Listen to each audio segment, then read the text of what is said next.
আসসালামু আলাইকুম, welcome back to my channel. আজকের রেসিপি কিভাবে আমি খুবই মজাদার স্পেশালভাবে আমি আমার হাতে রান্না করি দেশি মুরগি। সো আমি আজকে দেশি মুরগি ভুনা করে দেখাবো। আপনারা চাইলে আমার ভিডিওটা ফলো করে যারা ব্যাচেলার ভাইয়া কিংবা ব্যাচেলার আপু বা নতুন রাঁধুনি তারা কিন্তু ট্রাই করতে পারেন।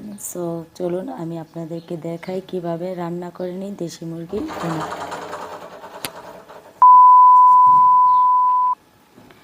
তৈরি করার জন্য প্রথমে আমি কড়াইয়ের মধ্যে পর্যাপ্ত পরিমাণ তেল দিয়ে নিচ্ছি।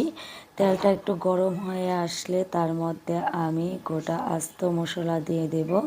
খুব সুন্দর একটা স্মেল বের হবে। তার জন্য 2-3টা তেজপাতা আর 3-4টা হচ্ছে এলাচ, 3-4টা লং আর 3-4টা গোলমরিচ দিয়ে দিচ্ছি। সাথে দিয়েছি দারচিনির টুকরা 3টা।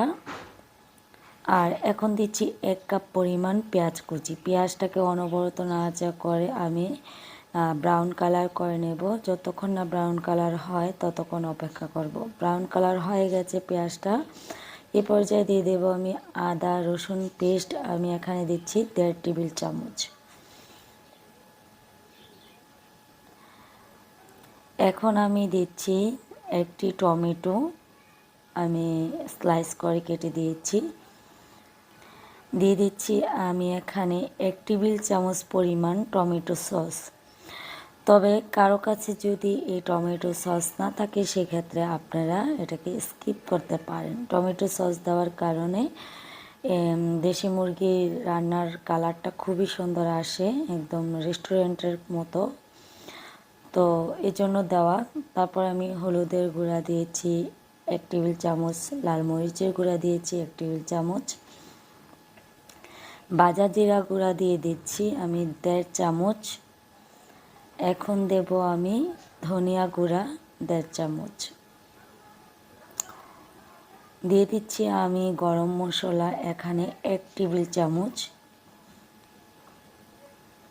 এখন সবগুলো মশলা একটু ভালো করে কষিয়ে নেব। তার জন্য হালকা একটু পানি দিয়ে নিয়েছি মশলাটাকে একটু কষানোর জন্য।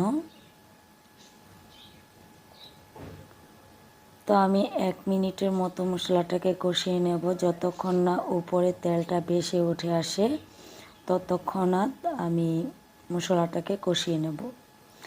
সো 1 মিনিট পর আমি ঢাকনাটা উঠিয়ে নিচ্ছি। দেখতে পাচ্ছেন তেলটা কিন্তু উপরে ভেসে উঠে এসেছে।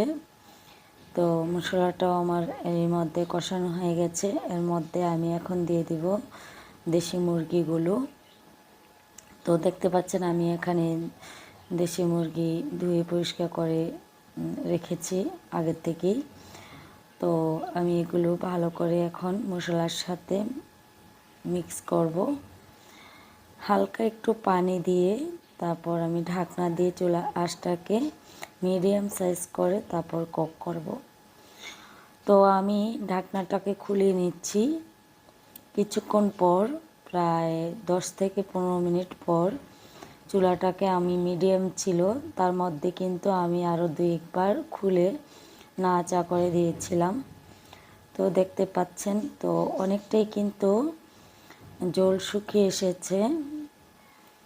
আমি কিন্তু এক্সট্রা কোনো জল ইউজ করিনি। আবারও ঢাকনা দিয়ে দিয়েছি। চুলার আঁচটা আরেকটু কমিয়ে আবার একটু নাড়াচাড়া করে নিচ্ছি যাতে নিচে না লেগে যায়।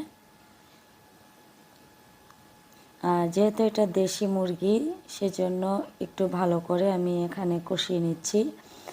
তো আমি এখানে 1 কাপের মতো গরম পানি ইউজ করেছি ঝোল খাবারের জন্য যতটুকু প্রয়োজন হয়।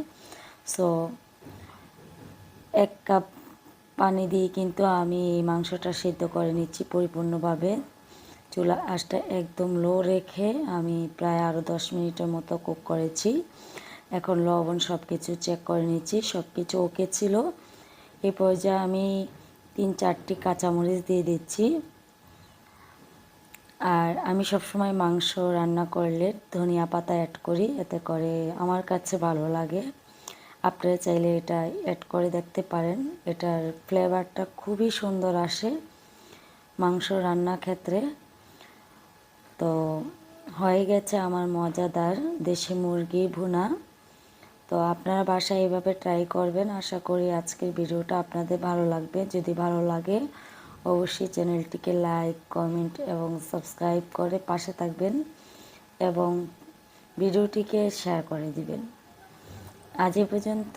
পরবর্তীতে নতুন ভিডিও পাওয়ার জন্য অবশ্যই অনুরোধ রইল আপনাদের দেখার জন্য।